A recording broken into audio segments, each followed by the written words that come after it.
इंदापुरात आज जगद्गुरू संत तुकाराम महाराजांच्या पालखीचा दुसरा रिंगण सोहळा होतोय आणि यावेळी विशेष आकर्षणाचा विषय ठरलाय तो म्हणजे शालेय विद्यार्थ्यांचा वारकरी वेशातील सहभाग। नऊवारी साडी, डोक्यावर पदर आणि तुळशी वृंदावन, गळ्यात टाळ, पांढरं धोतर परिधान करून लहानग्यांनी रिंगणात अभंग गायन सादर केलंय।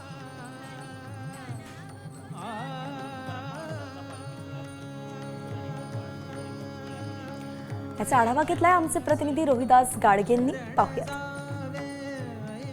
वारीच्या वाटेवर शिक्षणाची जोड घेऊन शाळकरी विद्यार्थी धार्मिक आणि परंपरेचं जतन करतायत।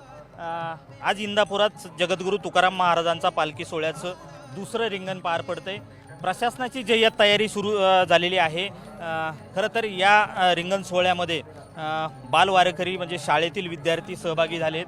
डोक्यावर तुळशी वृंदावन, कपाली टिळा, गळ्यात टाळ आणि पारंपरिक वेशभूषा करून हे वारकरी जगद्गुरू तुकाराम महाराजांच्या पालखी सोहळ्यामध्ये सहभागी झालेले आहेत। उराशी विठू माऊली घेऊन हे वारकरी शालेय शिक्षणाबरोबर धार्मिक परंपरा जतन करण्याचं काम करतात। नवी पिढी कुठेतरी वारीच्या या धार्मिक परंपरेमध्ये वारीच्या या परंपरेमध्ये सहभागी होताना पाहायला मिळते।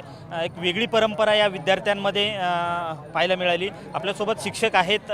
मला सांगा ताई, कशा पद्धतीने ह्या वारकऱ्यांची विद्यार्थ्यांमध्ये संकल्पना झाली? गेल्या 35-40 वर्षापासून हे संत शिरोमणी तुकाराम महाराजांच्या पालखीचे रिंगण सोहळा होत असतो। शालेय शिक्षणाची जोड घेऊन धार्मिक परंपरा जपण्याचं काम कुठेतरी शालेय विद्यार्थ्यांमध्ये पाहायला मिळतंय।